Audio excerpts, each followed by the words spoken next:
Bonjour à tous et toutes, bienvenue à ce webinaire sur les énergies renouvelables et comment les intégrer au réseau électrique. Donc, aujourd'hui, nous allons nous servir du système que j'ai ici en arrière de moi pour vous montrer comment il peut être utilisé pour enseigner ces différentes technologies. Et par la suite, oups, vous m'entendez toujours? Oui, Oui, excusez-moi, j'ai des petits messages dans mes écouteurs.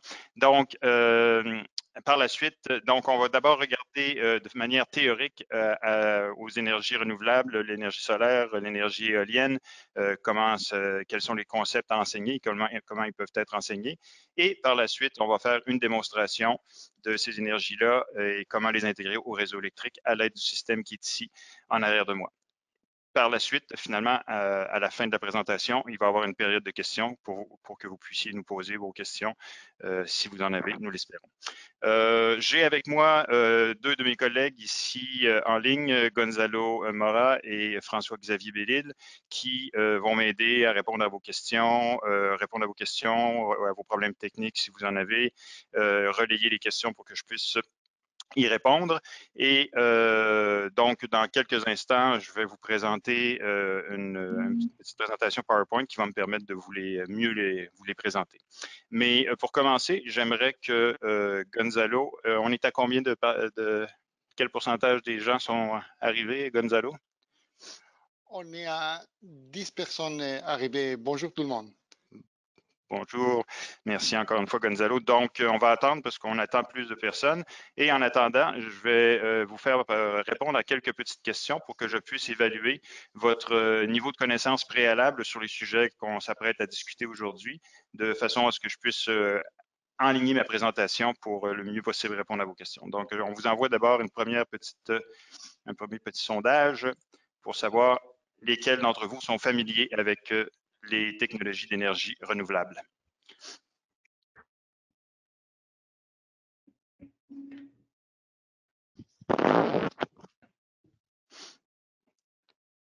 Je vous avertis tout de suite que certains d'entre vous risquent de ne pas être capables de répondre. Je suis désolé, il y a un petit problème d'interface avec GoToWebinar. Ce n'est pas tous les gens qui réussissent à cliquer sur une réponse, mais la majorité d'entre vous devraient pouvoir le faire.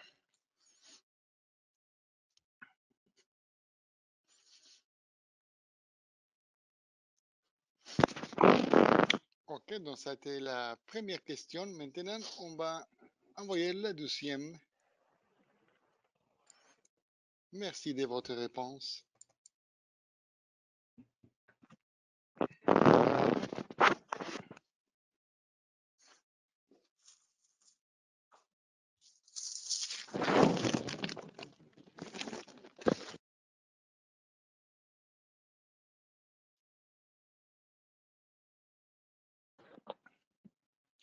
Donc, deuxième question sur votre niveau de connaissance des technologies utilisées pour intégrer ces technologies au réseau électrique. Donc, on parle ici d'électronique de puissance, évidemment, des hacheurs, des onduleurs. Donc, on va parler de ça un peu. Merci de répondre à la question.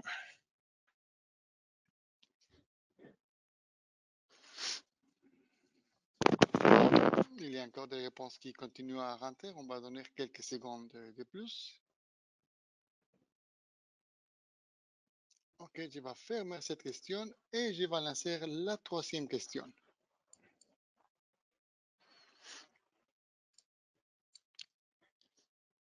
Alors, la troisième question porte sur votre qualité en tant qu'enseignant. Donc, est-ce que je vous demande finalement à savoir si vous devez enseigner ces technologies-là dans vos cours, l'un ou l'autre de ces sujets-là, juste pour me situer un peu par rapport à votre intérêt par rapport au sujet qu'on a ici. Comme vous le savez, le système que je vais utiliser ici est un système qu'on utilise justement dans les laboratoires pour enseigner ces sujets-là aux étudiants. Donc, ça s'adresse principalement aux écoles et aux enseignants. Et j'aimerais savoir quel pourcentage de notre audience aujourd'hui compte des enseignants.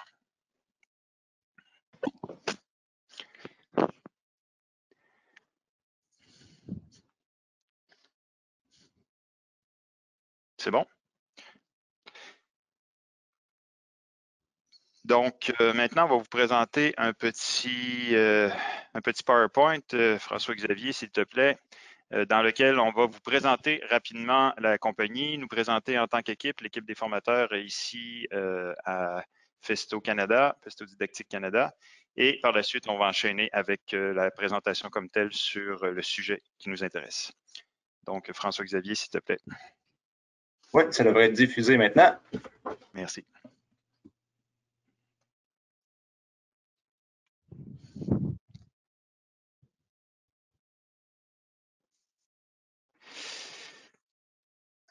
Parfait.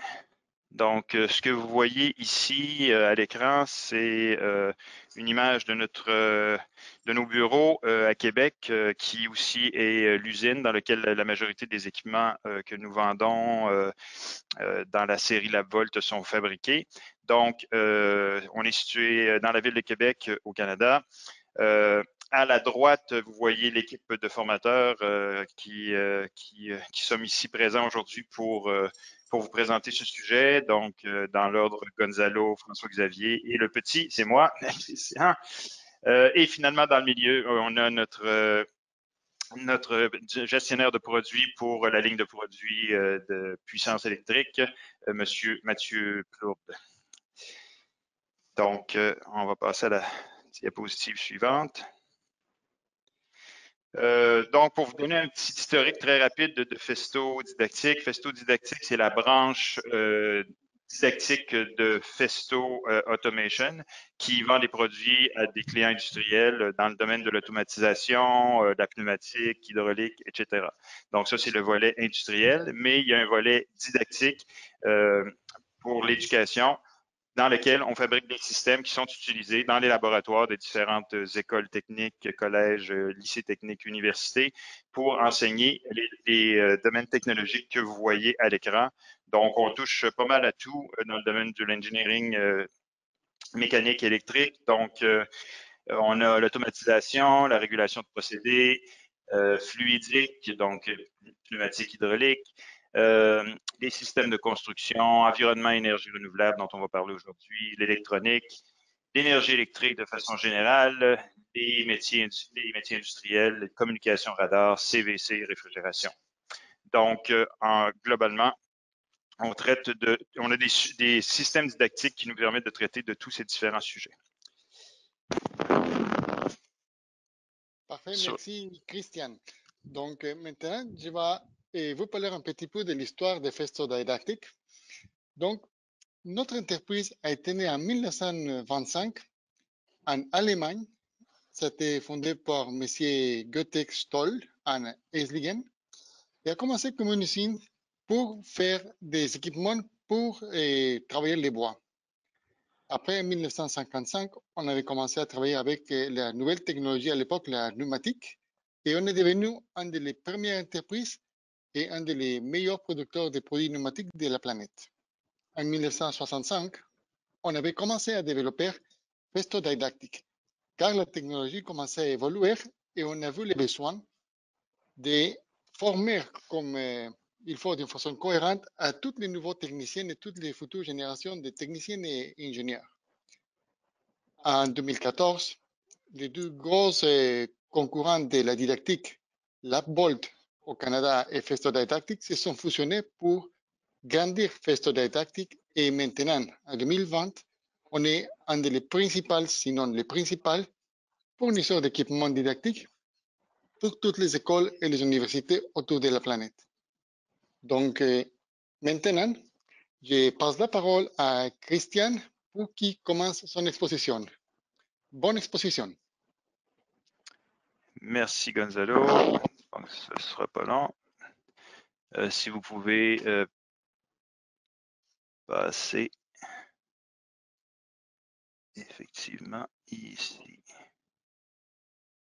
Donc, merci beaucoup. Mon ordinateur est un peu lent ce matin. Je suis désolé, ce ne sera pas long.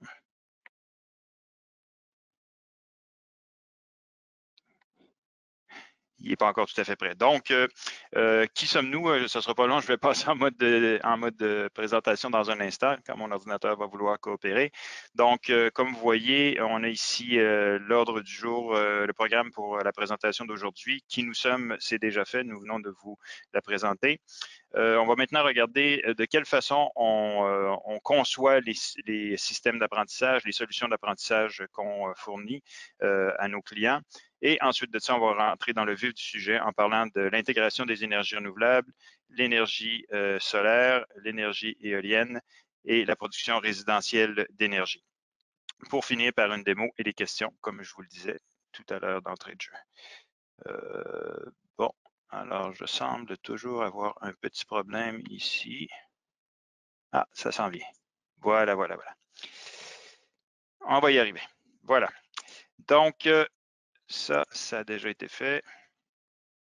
Design des solutions d'apprentissage. Donc, pour être certain que nos systèmes didactiques conviennent parfaitement à leur objectif, qui permettent parfaitement de couvrir les objectifs d'apprentissage. On commence toujours quand on fait la conception d'un système didactique chez Festo, on commence toujours par justement les objectifs d'apprentissage. Et ça, on va aller les chercher en questionnant des gens du milieu, des enseignants, des spécialistes de l'industrie, des experts chez nous, pour définir quels sont les concepts qui sont essentiels à enseigner dans ce domaine-là pour un futur technicien. Ensuite, on va demander à nos rédacteurs techniques d'écrire des exercices de laboratoire qui permettraient d'atteindre ces objectifs d'apprentissage-là. Et à partir de ces exercices-là qui vont avoir été écrits, là, on va pouvoir faire la spécification de l'équipement, on va pouvoir développer notre stratégie pour le système d'apprentissage et finalement, on va pouvoir construire le système physique, matériel, pour finalement compléter avec la version finale des manuels. Donc, de cette façon-là, on est toujours certain que nos systèmes didactiques conviennent parfaitement à l'atteinte des objectifs puisque c'est ce qui a défini à l'origine la définition du système. Parfait. Maintenant, on rentre dans le vif du sujet, intégration des énergies renouvelables. On va commencer par regarder les énergies solaires, ensuite éoliennes et finalement production résidentielle d'énergie. Ce que vous voyez ici, c'est l'arbre de cours, donc l'ensemble des cours qui sont disponibles sur le système que nous allons utiliser aujourd'hui. Donc, dans l'arbre des cours que vous voyez là, dans le haut, on a les sujets de base fondamentaux. Et plus on descend creux dans l'arbre, plus on descend vers le bas, plus on arrive dans des sujets très spécialisés, très poussés. Alors, ces cours-là, évidemment, sont interdépendants les uns des autres. Et quand on veut traiter d'un sujet, en général, il va y avoir plusieurs cours qui vont être requis pour couvrir le sujet au complet. Donc, aujourd'hui, si vous voyez en bas à gauche, le dernier carré bleu que vous voyez en bas à gauche, Home Energy Production, c'est le sujet de la présentation d'aujourd'hui, donc les productions résidentielles d'énergie. Mais vous voyez que ce cours-là est dépendant de plusieurs sujets préalables qui doivent avoir été couverts, dont les batteries acide-plomb, l'énergie solaire, l'énergie éolienne et l'électronique de puissance, aussi bien en courant continu qu'en courant alternatif, simple phase, triphasé.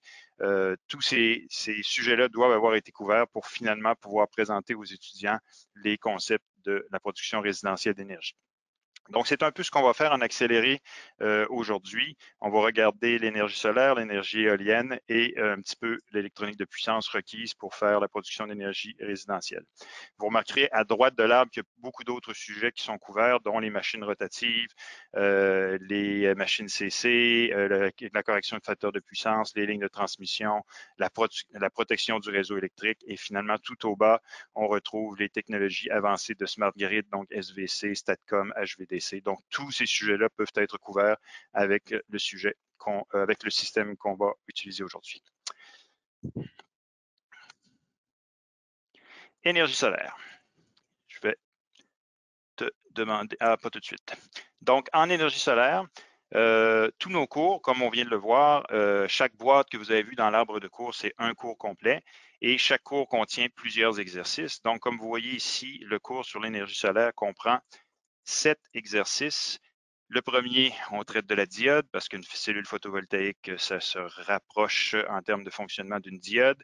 Ensuite, le panneau solaire photovoltaïque, les effets de la température sur l'énergie solaire, comment stocker l'énergie dans les batteries. Ensuite, l'effet de l'ombre, l'effet de l'orientation et l'effet du niveau de l'illumination sur le panneau solaire. Tout ça est traité à travers des exercices qui construisent un sur l'autre. Et après ça, ben là, ce que j'ai dans la présentation que vous voyez ici, qui en passant est disponible si vous allez dans la section documents à distribuer, à partager dans l'interface de GoToWebinar, vous allez pouvoir télécharger cette présentation PowerPoint que j'utilise présentement. Mais sachez que ce que je présente dans cette présentation-là, c'est seulement un très petit extrait des manuels, du manuel complet sur l'énergie solaire, sur l'énergie éolienne. Donc, j'ai pris quelques images particulièrement parlantes, mais il y en a beaucoup plus dans chacun des manuels. Donc, vous voyez que dans l'exercice 2, où on présente les cellules photovoltaïques, on présente les principes de fonctionnement, le circuit électrique équivalent, comment les brancher en série pour obtenir plus de tension et comment les combiner tout ensemble pour construire des panneaux. Le symbole d'un module photovoltaïque, la courbe tension-courant pour trouver le point de puissance maximale et comment trouver ce point de puissance maximale avec un circuit électrique. L'effet de l'illumination, des niveaux d'illumination sur la quantité d'énergie produite, 1000 watts par mètre carré étant le maximum qu'on reçoit sur la planète au niveau de l'équateur. Donc, ça nous donne ici une idée. Et finalement, ici, on vous présente un module. Donc, je vais te demander, s'il te plaît, Gonzalo, de mettre en fonction la caméra 1 pour que je puisse présenter notre module photovoltaïque.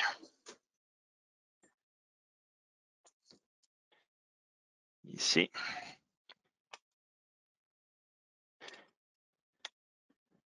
Donc, ce que vous voyez, mettre, non, picture in picture, s'il vous plaît, avec la caméra 1. Et comme ça. Donc, dans mon PowerPoint, ce que vous voyez, c'est un agrandi de ça ici. Donc, vous voyez que c'est relativement petit. C'est un petit module, panneau photovoltaïque. Donc, en fait, dans ce panneau-là que vous voyez, il y a deux modules, le module du haut, le module du bas, qu'on peut brancher en série ou en parallèle, dépendant si on va avoir plus de tension ou plus de courant. Comment ce branchement-là va se faire? Tout simplement par les contacts qui sont ici sur le dessus. Donc, vous voyez qu'on voit, il y a beaucoup de réflexions, je m'excuse. Ici, donc, vous voyez qu'on a les connecteurs pour nos deux modules qu'on peut brancher en série et en parallèle directement sur le dessus aussi. Donc, l'étudiant va pouvoir justement expérimenter avec la différente configuration des panneaux photovoltaïques et voir l'interaction. Ensuite de ça, on fournit aussi un potentiomètre pour trouver le point de puissance maximale de nos cellules photovoltaïques. Et finalement, on vous fournit 3 diodes qui vont permettre de soit mettre des diodes de bypass quand un panneau devient ineffectif à cause qu'il est dans l'ombre, ou mettre une diode de blocage pour empêcher que les batteries se déchargent à travers le panneau photovoltaïque pendant la nuit quand il n'est pas en fonction. Et finalement, ce que vous voyez ici aussi, c'est notre cadran solaire qu'on a imprimé à la surface ici de notre module. Donc, ici dans le coin, on va pouvoir venir insérer un petit mât vertical qui va projeter une ombre sur le panneau ici et ça va nous permettre de déterminer l'orientation de notre panneau par rapport au soleil quand on sort dehors pour faire l'exercice sur l'effet de l'orientation. Donc, vous voyez que tout a été pensé pour couvrir vraiment tout. Dernière chose, à l'endos, vous allez voir qu'on a notre dissipateur de chaleur, de chaleur, oui, ici, qui va permettre de garder le panneau photovoltaïque à une température constante en soufflant dessus avec un ventilateur. Et évidemment, si on arrête le ventilateur, la température va commencer à augmenter et les étudiants vont pouvoir voir l'impact négatif de la température sur la production d'énergie solaire avec une cellule photovoltaïque. Donc, tout ça, c'est un module qui peut être utilisé de façon autonome. Vous voyez qu'en dessous ici, on a un trou qui nous permet de venir le fixer sur un tripode de caméra, avec un trépied de caméra. Donc, on va pouvoir sortir à l'extérieur pour travailler avec le soleil directement avec ce panneau. Mais évidemment, c'est intéressant de pouvoir travailler aussi à l'intérieur dans le laboratoire. Et c'est pourquoi on vous fournit ce qu'on appelle notre module de test, le test bench pour le panneau solaire que vous voyez ici. Donc, vous voyez que j'ai inséré le panneau solaire à l'intérieur du test bench. Et en avant, vous voyez qu'on a le ventilateur qui vient souffler sur les ailettes du dissipateur de chaleur. Et en arrière, vous voyez aussi qu'on a, je cherche l'orientation idéale. En arrière, vous voyez qu'on a la lampe halogène qui vient éclairer les cellules photovoltaïques. Donc, de cette façon-là, on est entièrement autonome avec ce module-là. On va pouvoir faire tous nos tests à l'intérieur du laboratoire et vous voyez qu'on retrouve les mêmes connecteurs sur le devant du module qu'on avait sur le dessus. Donc, avec ce seul module, vous pouvez enseigner tous les exercices qui sont compris dans le manuel sur l'énergie solaire. Sauf un, celui qui porte sur le stockage de l'énergie solaire dans les batteries. Pour cet exercice-là, ça vous prend aussi le module de batterie qu'on voit ici, qu'on va venir charger et décharger dans l'exercice en question. Est-ce qu'on a des questions sur l'énergie solaire jusqu'à maintenant, Gonzalo?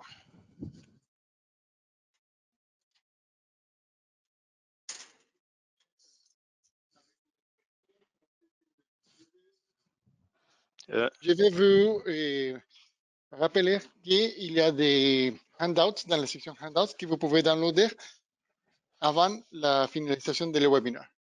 Donc, je passe la parole encore à Christian. Oui, je me rappelle jamais comment la section s'appelle en français. François-Xavier, tu peux nous aider? Oui, ce sont des documents à distribuer, Christian. Documents à distribuer. Tantôt, j'ai dit à partager, donc je suis désolé, c'est parce que nous, on utilise souvent l'interface anglophone parce que la plupart du temps, on fait ces webinaires en anglais.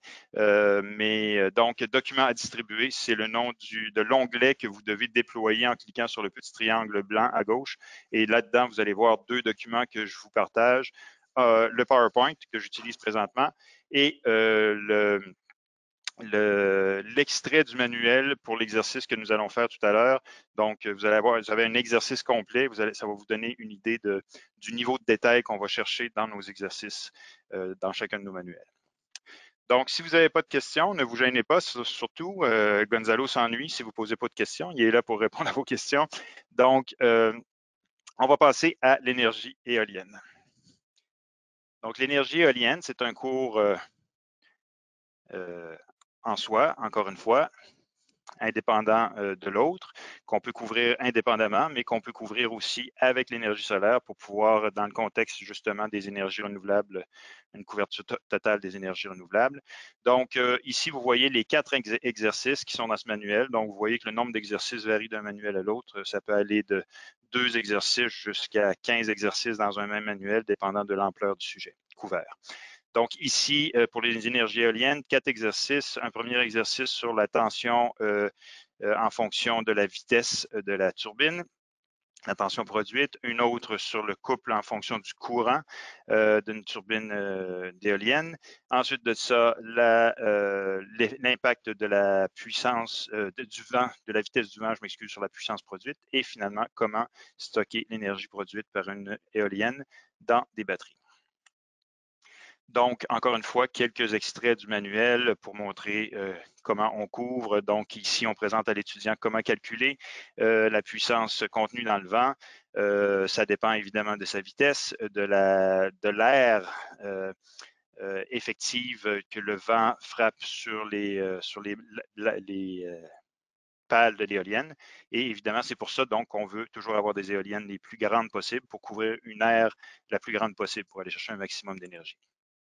Ici, on présente à l'étudiant l'équation pour calculer cette énergie disponible dans le vent qui est basée sur l'air, comme on vient de le voir, le cube de la vitesse du vent et la densité de l'air représentée par la lettre ρ ici.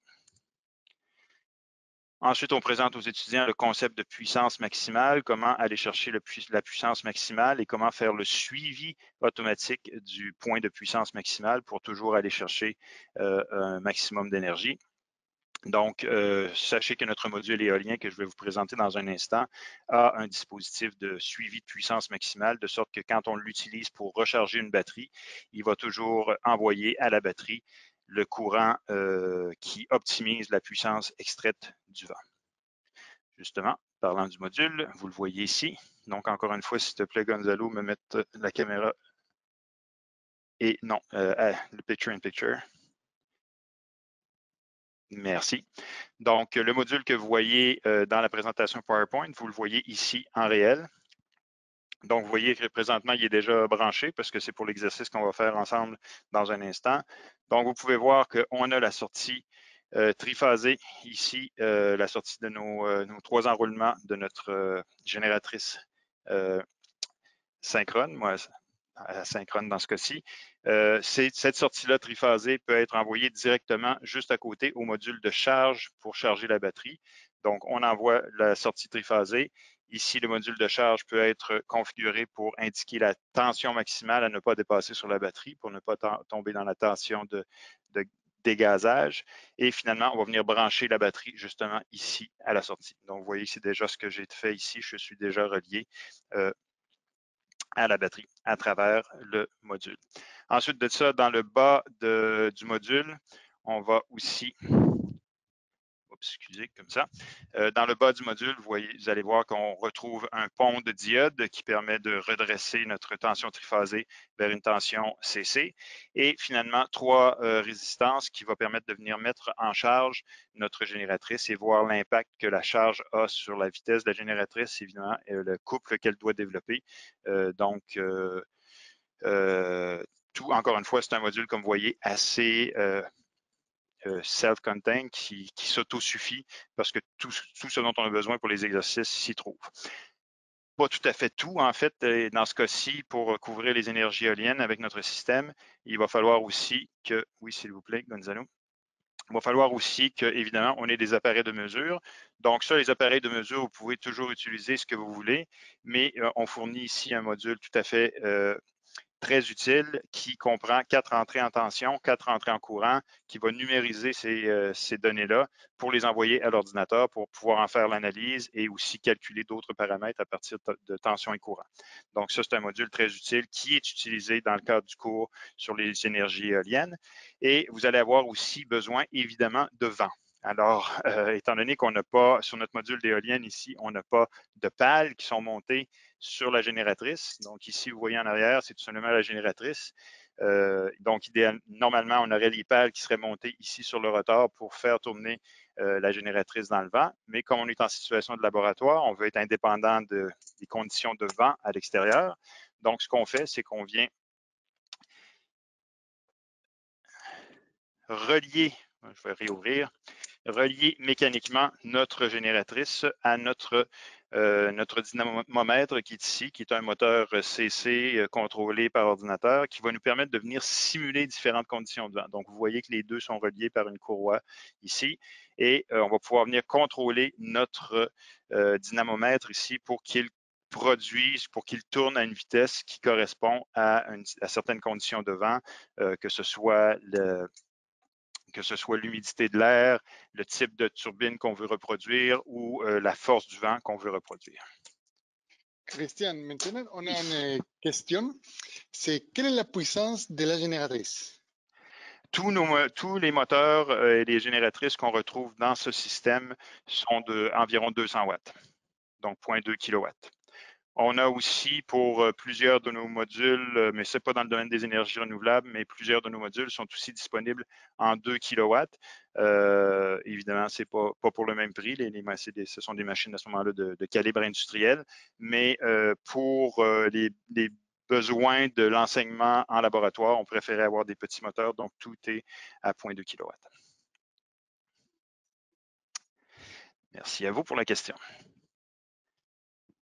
Finalement, on arrive à la production résidentielle d'énergie. Donc, c'est là qu'on va mettre tout ça ensemble pour produire de l'énergie à la maison, alimenter nos charges locales à la maison et éventuellement se raccorder au réseau électrique pour pousser notre énergie, notre excédent d'énergie sur le réseau électrique et se faire payer pour ça ou se faire compenser par la compagnie d'énergie électrique, ou bien être relié au réseau pour que lorsque notre installation résidentielle ne suffise pas à la demande, ben, qu'on puisse aller chercher l'énergie supplémentaire sur le réseau.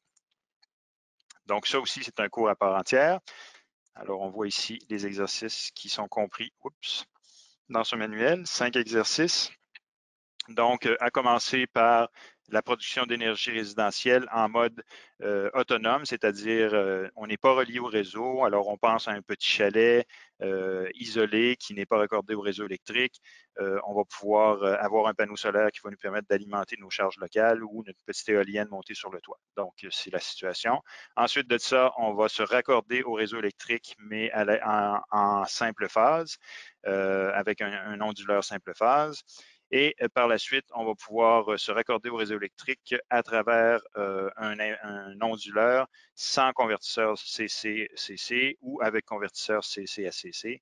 Et finalement, un dernier exercice sur le stockage à grande échelle de l'énergie électrique pour implémenter le Smart Grid. Vous comprendrez que plus on avance dans ces exercices-là, plus c'est poussé, plus ça demande de connexion, plus ça demande de connaissances préalables sur les exercices précédents. Et c'est pourquoi j'ai décidé de faire en démonstration avec vous aujourd'hui le tout premier exercice, et c'est celui dont je vous ai fourni l'imprimé dans les fichiers à partager, à distribuer. Donc, vous allez pouvoir voir la totalité de l'exercice.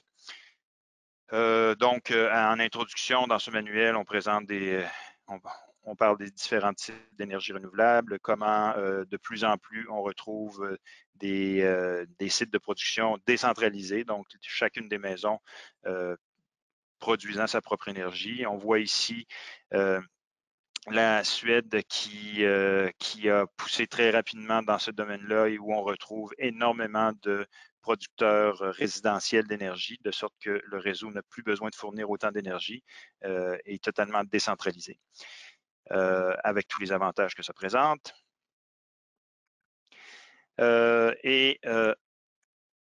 On arrive, je m'excuse, à l'exercice 1 ici, qui est sur la production autonome d'énergie sans être raccordé au réseau. Donc, et vous voyez que pour chaque exercice, on a toujours une discussion théorique avant de plonger dans l'exercice comme tel. On présente tous les sujets qui vont être testés finalement dans l'exercice qui suit. Donc, par exemple, la fréquence et la valeur RMS de la tension de sortie.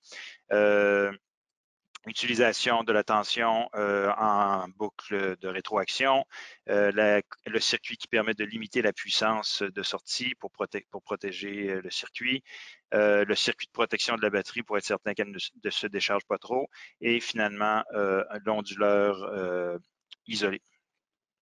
En passant, je m'excuse, ma présentation ici est partiellement en anglais parce que c'est très difficile pour nous de maintenir plusieurs versions différentes de toutes nos présentations. Puis comme 80% du temps, les présentations se font en anglais, c'est pour ça que ce que vous voyez ici, c'est en anglais. Sachez par contre que nos manuels sont disponibles en français quand vous achetez un système. On a déjà plusieurs manuels qui sont en français, puis s'ils ne le sont pas, on va pouvoir procéder à la traduction des manuels dont vous avez besoin. Alors, encore une fois, quelques extraits du manuel, petit exemple de schéma électrique ici qui représente ce qu'on va devoir mettre en œuvre. Donc, panneaux solaires ou éoliennes qui sont raccordés à une batterie, et cette batterie elle-même est raccordée à un hacheur sur tenseur qui va venir élever la tension de 48 volts de la batterie à la tension DC nécessaire pour alimenter l'onduleur. Et l'onduleur ici va justement prendre cette tension DC autour de 200 volts ici en Amérique du Nord.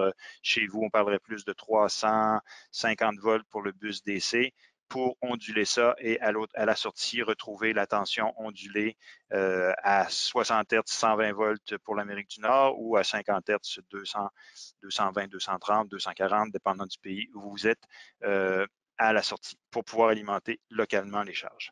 Donc, on voit qu'on a besoin de deux dispositifs d'électronique de puissance, un hacheur et un onduleur, et c'est ce qu'on va voir justement dans l'exercice qui s'en vient.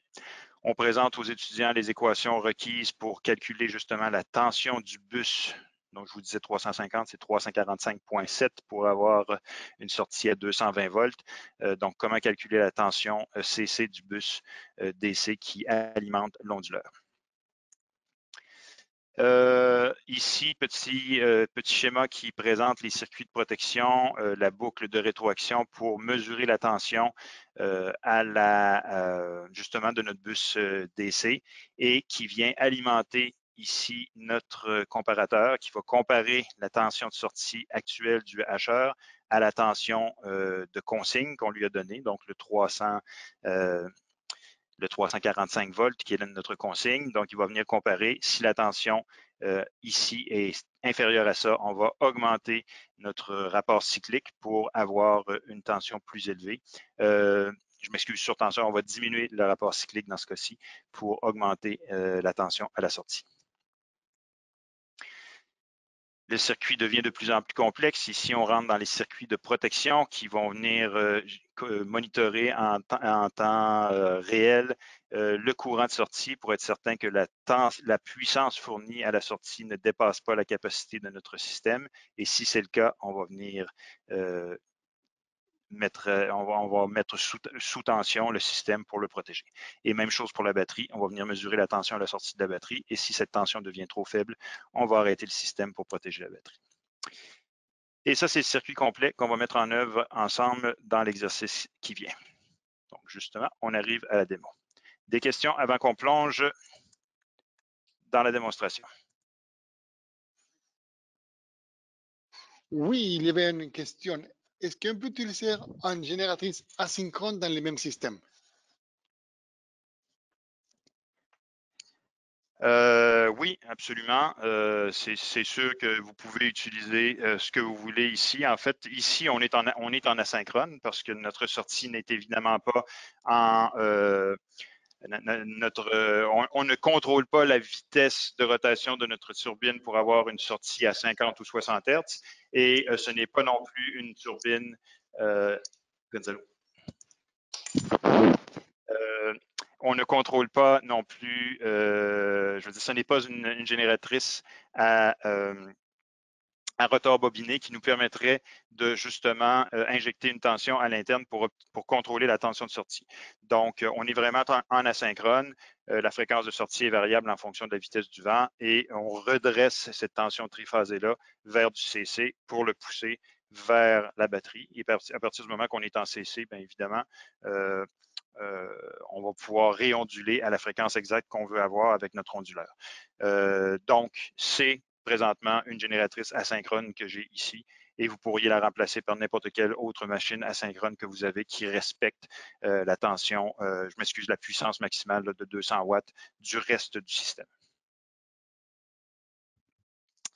Parfait, merci. Donc, on va maintenant regarder le schéma électrique que j'ai reconstitué ici sur mon montage avec le montage. Merci beaucoup. Donc, vous voyez le schéma ici très rapidement parce que vous voyez qu'il y a quand même beaucoup de fils. Donc, je vais juste vous montrer rapidement comment tout ça est raccordé pour que vous voyez que les résultats que je vous montre correspondent bien à ce qui se passe dans le circuit ici. Donc, on a vu comment on avait ici, dans le haut en haut à gauche du schéma électrique, vous voyez qu'on a notre turbine d'éolienne qui est raccordée au rotor de notre génératrice. Donc, c'est ce qu'on a ici. Mon dynamomètre ici représente ma turbine d'éolienne. Il est raccordé mécaniquement à ma génératrice, comme on l'a vu. La génératrice, la sortie triphasée de la génératrice est raccordée au contrôleur de charge de mon éolienne, comme on le voit. Et à la sortie du contrôleur de charge, on s'en va à travers différents appareils de mesure. Donc, vous voyez I3, I1, E3, E1, ce sont nos ampèremètres et nos voltmètres qui viennent mesurer les courants qui circulent. Donc, vous pouvez voir que la batterie est raccordée en parallèle avec la sortie de mon contrôleur de charge ici et la batterie, elle est ici dans mon montage. Donc, la batterie est raccordée ici en parallèle avec ça à travers, comme je vous disais, les appareils de mesure qui sont ici, les ampèremètres et les voltmètres. De l'autre côté de notre batterie, vous allez voir qu'on va se diriger à travers un ampèremètre. On va se diriger vers, ici, on se dirige vers notre bobine qui va venir notre bobine qui constitue avec le transistor Q4 que vous voyez, qui constitue notre hacheur. Donc, on a notre bobine de 2 millihenries et juste en dessous, ici, un transistor, un module de transistor qui va fournir le transistor requis pour mettre en œuvre l'hacheur sur tenseur avec la diode. Ensuite de ça, on va à la sortie de ça, vous allez voir qu'on se rend vers les condensateurs et on se rend vers nos 4 transistors dans la ligne du bas du schéma électrique, les 4 transistors qui, eux, servent à mettre en œuvre l'onduleur monophasé. Et ces 4 transistors font partie du même module qui est ici, que je vais vous présenter dans un instant plus en détail. Et finalement, à la sortie de ce module-là, on va s'en aller vers un module de filtre que vous voyez ici avec 2 bobines et un condensateur pour lisser la sortie très hachée de mon onduleur pour finalement s'en aller vers notre module de charge résistive dans ce cas-ci. Donc, on a un module de charge résistive ici dans le bas qui, je vais juste reculer un petit peu ici pour que vous puissiez mieux le voir. Donc, un module de charge résistive ici dans le bas qu'on va pouvoir justement utiliser pour mettre en charge notre circuit, ce qui représente nos charges locales, notre micro-ondes, notre téléviseur, etc. Donc, ici. Donc, globalement, c'est ce qu'on a avec, encore une fois, plusieurs appareils de mesure. Maintenant, Gonzalo, si tu veux faire un zoom sur le module de d'IGBT qu'on a ici.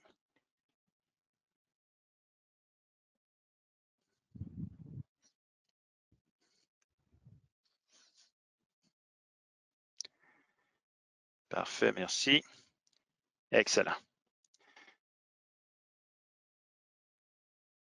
Donc, vous pouvez voir que ce module-là comprend en fait 6 transistors. Vous les voyez bien. Et chacun est muni de sa diode de roue libre aussi, comme vous pouvez le voir. Donc, comme on a 6 transistors et que chacun peut être activé indépendamment, bien, ça nous permet, avec un seul module, de mettre en œuvre 2 circuits d'électronique de puissance, comme vous l'avez vu, donc un hacheur et un onduleur. Évidemment, si on voulait mettre en œuvre un onduleur triphasé, on aurait besoin des 6 transistors et à ce moment-là, le module serait utilisé entièrement pour cet onduleur triphasé. Mais dans le cas de cet exercice, on a un hacheur qui n'utilise qu'un seul transistor, celui qui est ici, et l'onduleur monophasé qui utilise les 4 transistors qui sont ici. Donc, c'est la sortie de ces 4 transistors-là ici qui vient alimenter mon filtre, comme on a vu, puis ensuite ma charge résistive. Alors, comment on contrôle l'amorçage de ces transistors-là? Bien, ça se fait à l'aide de signaux de commande qui arrivent par le câble gris que vous voyez ici. Donc, on a un petit connecteur ici à 9 brins, c'est un connecteur DB9 qui est raccordé par ce fil à notre module juste ici à côté. Notre module qui, je vous disais tantôt, est notre module d'acquisition de données. OK. D'ailleurs, si on tasse un petit peu, vous allez voir le titre complet du module qui s'appelle le Data Acquisition and Control Interface. Donc, la partie acquisition de données, c'est celle qui est ici avec les 4 voltmètres et 4 ampèremètres. Mais la portion qui est ici à droite, c'est la Control Interface, justement, qui permet d'envoyer les signaux de commande au transistor. Et finalement, ce module-là, comment il fait pour savoir quels sont les signaux à envoyer et dans quel ordre au transistor? C'est parce que ce module-là, comme vous pouvez le voir ici, est raccordé par un câble USB à l'ordinateur. Et c'est à partir de notre logiciel LVDAC EMS qu'on va pouvoir commander la fonction de chacun de ces modules-là. Donc, maintenant, nous sommes prêts à, justement, rouler le logiciel.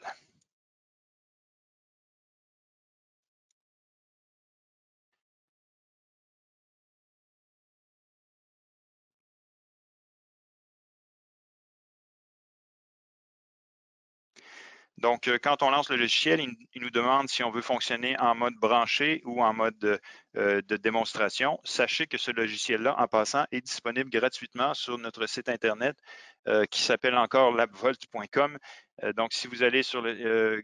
Gonzalo pourra vous fournir dans la boîte de chat le lien à suivre pour pouvoir télécharger ce logiciel qui s'appelle LVDAC EMS. Donc, il est disponible gratuitement parce que ça vous permet justement, quand vous n'êtes pas raccordé à nos modules, ça vous permet de tester en mode démo les différentes fonctionnalités du logiciel et de voir comment il a beaucoup à offrir.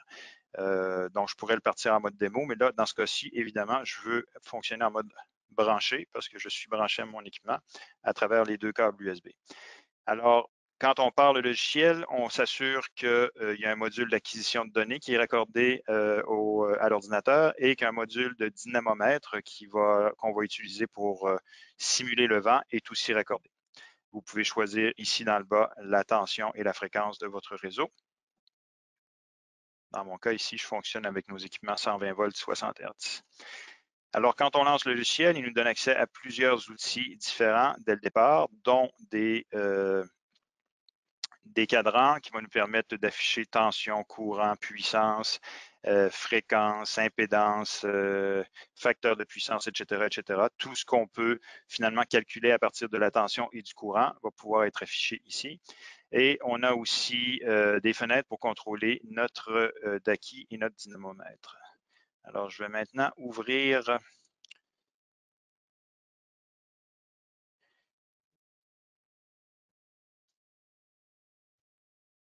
un fichier de préconfiguration. Donc, ça aussi, c'est un avantage de ce logiciel, c'est que vous pouvez le configurer avant un laboratoire, sauver cette configuration-là et demander soit au technicien ou à l'étudiant de référer à cette configuration-là et de charger cette configuration-là au début du laboratoire. De cette façon, vous êtes sûr que tous vos étudiants ont le même point de départ. Donc, on a le oscilloscope qui est en train de s'ouvrir ici.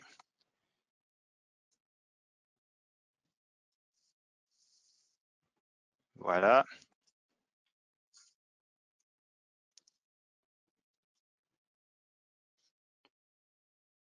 Donc, j'ai perdu ma fenêtre. Voilà. Donc, on a ici, excusez, là, je cherche ma fenêtre globale. Je l'ai minimisée sans le vouloir. Voilà, ici. OK, donc on a notre oscilloscope qui va nous permettre d'observer la forme des signaux. On a nos cadrans qui ont été configurés ici pour nous donner tension et courant à la batterie, tension et courant à la charge, ainsi que la puissance fournie par la batterie, la puissance fournie par la charge, et finalement ici, la puissance fournie par notre génératrice d'éolienne, notre turbine. Donc, on va pouvoir observer ça, aussi observer la forme des signaux. Et ici, on va pouvoir contrôler notre dynamomètre qui simule la turbine d'éolienne. Et vous pouvez voir que les paramètres sur lesquels on a le contrôle, on va pouvoir venir indiquer la vitesse du vent de 0 jusqu'à 12 mètres par seconde, qui est le maximum, la densité de l'air qu'on veut simuler, le type de turbine qu'on veut simuler, évidemment des turbines de taille résidentielle et non pas de taille industrielle, donc 1,15 mètres de diamètre, 3 à 3 lames ou d'autres modèles disponibles. Et finalement, voilà, on va pouvoir partir la turbine quand on va être prêt. Mais avant ça, il faut contrôler notre électronique de puissance. Donc, pour ça, je vais ramener ma fenêtre ici, qui me permet de contrôler l'onduleur simple phase. En passant, vous allez voir que dans cet ensemble de fonctions-là, ici, on est dans l'ensemble de fonctions qui s'appelle Home Energy Production Control. Donc, on a 3 différents types de circuits qui peuvent être mis en œuvre à travers ce logiciel. Donc, l'onduleur standalone, l'onduleur raccordé au réseau, l'onduleur avec un transformateur basse fréquence et un autre avec un transformateur haute fréquence. Si j'agrandis le tout, vous allez voir qu'on reproduit le schéma électrique ici. Tout ce que vous voyez en noir, ce sont les branchements que je vous ai montrés un peu plus tôt. Et ce que vous voyez en vert, c'est la logique interne. Donc, il n'y a pas de raccordement qui est fait, mais c'est la logique interne pour nos boucles de rétroaction qui sont utilisées. Donc, le temps file, je me rends compte. On décolle ça rapidement pour vous montrer comment ça fonctionne. Donc, je vais commencer par partir mon onduleur ici. Et je vous demande de regarder ici sur les cadrans. Vous allez voir les courants qui se mettent à circuler. Donc, je lance l'onduleur. Vous pouvez voir ici dans le bas de la fenêtre de l'onduleur le rapport cyclique qui est utilisé présentement pour produire notre tension de sortie du bus à 200 volts. la tension de la batterie qui commence déjà à décroître tranquillement parce que présentement, ma batterie fournit un courant de 2,4 ampères et 123 watts pour une charge totale à la charge résistive. On a une tension, je m'excuse, de sortie à la charge résistive de 107 volts AC avec un courant de 0,9 et pour une puissance totale de 105 watts. Donc, on voit que la tension ici est inférieure à ce qu'on voudrait parce que, évidemment, le calcul qui a été fait par les étudiants, c'est un calcul purement théorique qui ne tient pas compte des pertes. Donc, quand on a déterminé que la tension que ça prenait pour le bus était de 199,7 volts pour la tension nord-américaine, en fait, ça ne tient pas compte des pertes. Donc, si on veut corriger ça, on va venir augmenter ici un petit peu la tension de notre bus à 215, par exemple, pour compenser pour les pertes. On repart, l'onduleur. Et là, maintenant, vous allez voir que notre tension à la sortie s'approche plus de la tension théorique qui est de 120 volts. Je pourrais encore un petit peu augmenter mon bus, mais on voit donc que présentement, notre batterie fournit 144 watts de puissance. Évidemment, notre éolienne ne produit rien pour l'instant parce qu'elle n'est pas encore en fonction. Donc, justement, maintenant, on va mettre l'éolienne en fonction. On va la partir avec une vitesse du vent de 9,5 mètres par seconde et on va voir ce qui se passe. Donc, je vais m'approcher un petit peu de l'éolienne pour que vous l'entendiez tourner.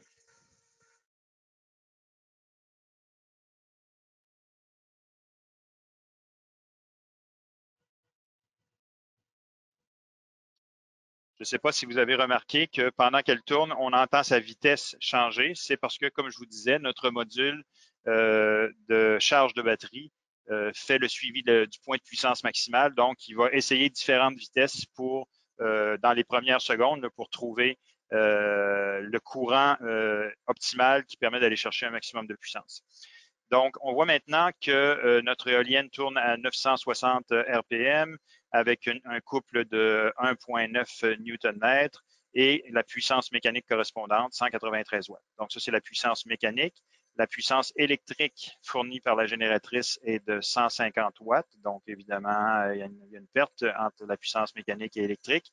Et puis, finalement, maintenant, vous allez voir que avec ce vent, notre charge reçoit toujours son 120 watts de puissance à la sortie. La tension de sortie n'a pas changé. Donc, ce qui est présent à la charge n'a pas changé. Ce qui a changé, par contre, c'est que maintenant, notre éolienne produit 150 watts et la batterie, elle, ne produit presque plus rien ou même un petit peu négatif. Donc, c'est-à-dire que la batterie est en train de se faire recharger par notre éolienne. Si j'augmente encore un peu plus la vitesse du vent ici, vous voyez la vitesse de l'éolienne qui augmente. Et maintenant, on est définitivement dans la portion, en fait, je l'ai peut-être mis un petit peu trop forte ici parce que là, il faut que je fasse attention. Ici, oups, excusez. Si je regarde le courant qui sort de mon éolienne ici, vous allez voir que le courant est autour de 4 ampères. Et c'est la raison pour laquelle il s'affiche en jaune parce que 4 ampères, c'est le maximum pour l'entrée que j'ai utilisée sur mon ampèremètre qui est protégé par un fusible de 4 ampères. Donc, si je dépasse ça trop longtemps, le fusible va brûler. Donc, je vais juste tout simplement diminuer un petit peu la vitesse du vent ici pour ne pas surcharger mon entrée. Mais vous voyez maintenant qu'on est définitivement en mode recharge de la batterie. La batterie est en train de se faire recharger pendant qu'on continue à alimenter notre charge résistive. Tout ça est fourni par notre éolienne. Et finalement, si le vent diminue au cours de la journée, ben, le système va se rééquilibrer pour maintenant aller chercher une partie de la puissance dans la batterie, une partie dans l'éolienne pour toujours fournir à notre charge résistive la même puissance. Est-ce qu'on a des questions, Gonzalo?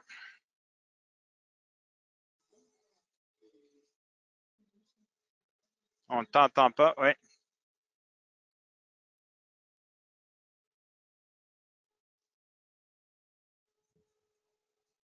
No, Christian, we have not. On Oh, n'a pas en de français, questions, en français. désolé. On n'a pas de questions pour le moment, tout est correct. Je vais vous dire que dans le chat, j'avais mis deux adresses mail. Donc, la première, c'est pour que vous pouvez jouer un peu avec le logiciel que Christian vient de vous montrer. Et j'avais mis un petit cadeau pour vous. L'autre adresse email que j'avais mis, c'est le simulateur de l'IMS. Donc, c'est un simulateur de toute la console que Christian a à côté de lui, mais à part les fonctionnalités que Christian vient de vous montrer. Donc, on a des autres fonctionnalités. C'est un produit aussi intéressant pour le domaine de l'électricité. Donc, après avoir dit ça, je te donne la parole. Merci Gonzalo. Merci de mentionner effectivement LVSIM EMS, qui est notre simulateur de ce système-là. Par contre, effectivement, ce qu'on a couvert ensemble aujourd'hui n'est pas vraiment disponible dans le simulateur parce que le simulateur se concentre sur la portion électrodynamique du système. Donc, tout ce qui est machine tournante, génératrice et moteur, mais malheureusement sans électronique de puissance. Donc, le simulateur ne permet pas de couvrir tout ce qui est électronique de puissance. Donc, ce qu'on fait aujourd'hui ici avec les onduleurs et les hacheurs n'est pas disponible dans le simulateur. Par contre, ça vaut quand même la peine d'aller voir ce simulateur qui peut vous être d'une grande utilité dans vos cours. Et d'ailleurs, s'il y en a parmi vous qui vont aussi participer ou assister à notre webinaire de demain. Alors, demain, on va parler des compétences requises pour les futurs électromécaniciens. Donc, on va tomber vraiment plus dans le domaine électrodynamique. Et là, tout ce qu'on va faire comme exercice ensemble demain peut être aussi fait dans le LVSIM EMS, le simulateur pour lequel Gonzalo vous a fourni le lien. Donc, si vous n'êtes pas déjà inscrit pour notre webinaire de demain, je vous recommande de le faire. Ça va vous permettre de voir ce qui est possible d'être fait, encore une fois, avec ce système-là dans le domaine électrodynamique, mais aussi avec LVSIM, le simulateur. Pas d'autres questions? Mon Dieu, j'ai dû être d'une clarté limpide. Une question, je ne sais pas si Oui, vas-y, Gonzalo Fix. peut y aller. Mais en fait, je vais l'énoncer. Est-ce qu'on peut ajouter le panneau solaire dans ce montage? C'est une question de Fred. Oui, en fait, c'est une très bonne question et je vais y répondre. Excusez-moi, je vais juste arrêter ma turbine ici parce qu'elle fait quand même un peu de bruit. Et puis là, ben, vous allez voir que maintenant, on est retombé en mode c'est la nuit, il n'y a plus de vent et c'est ma batterie qui doit alimenter toutes mes charges. D'ailleurs, je vais juste diminuer un petit peu la charge ici. Oups, non, il faudrait que je sois sur le bon module, oui. Ici. Comme ça. Donc là, je viens de diminuer ma charge et vous allez voir que le courant a diminué quand même pas mal. Ben là, vous ne voyez plus. Donc, est-ce qu'on pourrait brancher le panneau solaire? C'est une excellente question. Pas vraiment. La raison pour laquelle on ne peut pas brancher le panneau solaire que je vous ai montré au début, c'est que vous comprendrez qu'à la taille de ce panneau solaire-là, on ne tire pas énormément d'énergie. J'ai oublié de vous le mentionner d'entrée de jeu. Mais la puissance de sortie de ce petit panneau solaire est de 2 watts. OK? 2 watts seulement. La raison pour laquelle on a fait ça comme ça, c'est parce que pour alimenter un panneau de 200 watts, qui est la taille normale d'un panneau électrique, en laboratoire, ça prendrait 20 000 watts de puissance de lumière pour réussir à tirer 200 watts d'un panneau électrique industriel. Donc, c'est impossible d'avoir 20 000 watts de lumière dans un laboratoire et c'est pour ça qu'on a décidé d'y aller avec un petit format comme ça qui peut être entièrement alimenté à l'aide de notre lampe halogène dans le laboratoire. Ça ne change rien au principe de fonctionnement. Tout ce qu'on veut enseigner à l'étudiant par rapport à l'effet de l'ombre, de l'orientation, de la chaleur, etc., et peut être enseigné facilement avec ça, en fait plus facilement parce que justement, on a tout ici à portée de la main. Donc, si on veut étudier l'effet de l'ombre, on va pouvoir venir facilement couvrir une seule cellule photovoltaïque ici dans notre module et voir l'impact que ça a sur la production, de masquer une seule cellule, l'impact que ça a sur tout le module photovoltaïque.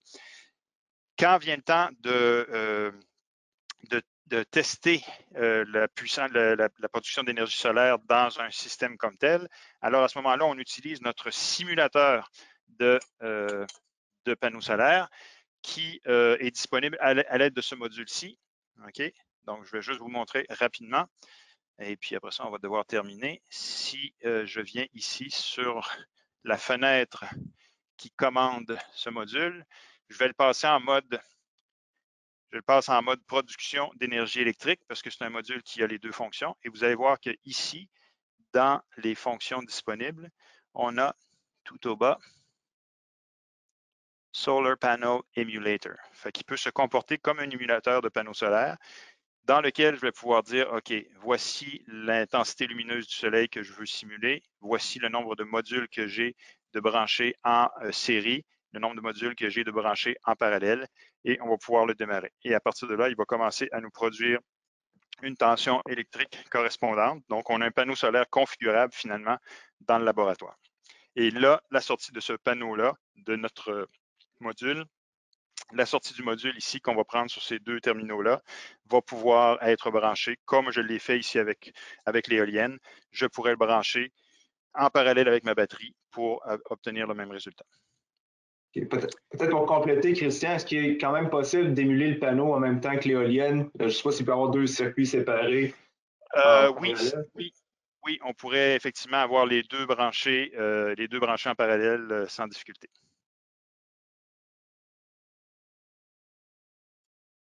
La puissance de sortie s'additionnerait tout simplement. Est-ce qu'il faut avoir deux modules de dynamomètre en ce moment? Ou... Oui, à ce moment-là, effectivement, ça prendrait deux modules de dynamomètre. Donc, un qui est utilisé pour entraîner la génératrice d'éolienne et l'autre qui est utilisé pour simuler le panneau solaire. On est à jour côté questions. Je te remercie, Christian. Parfait, merci. Une dernière question, Gonzalo? On ne t'entend pas? On t'entend. Oui. Tout le monde dit qu'il y avait une note de félicitations pour tes explications. Bravo pour ta clarté. Parfait, merci beaucoup. Je vais juste conclure en demandant à Gonzalo peut-être de vous envoyer un dernier petit sondage pour savoir si ce webinaire vous a été utile. Donc, on aime toujours savoir si ce qu'on fait a de l'utilité. On espère vous rendre votre tâche d'enseignant plus facile. Et sachez que justement, l'enregistrement de ce webinaire-là va être disponible demain, dans 24 heures. Vous allez recevoir un courriel qui contient un lien qui va vous permettre de voir si tu peux fermer ton micro, s'il te plaît, Gonzalo. Donc, qui va vous permettre de voir l'enregistrement de ce même webinaire. Encore une fois, je vous invite à participer à nos futurs webinaires. Donc, un demain sur l'électrodynamique. Après ça, dans 2 semaines, vous avez dû recevoir l'horaire complet. Donc, on parle un peu de tout. On essaie de couvrir des différents sujets et on espère que ça vous convient. Donc, merci de votre attention. Merci d'avoir répondu aux questions et au plaisir de vous retrouver dans un autre webinaire. Merci à mes collègues Gonzalo et FX d'avoir été là avec moi pour ce matin. Merci et à la prochaine.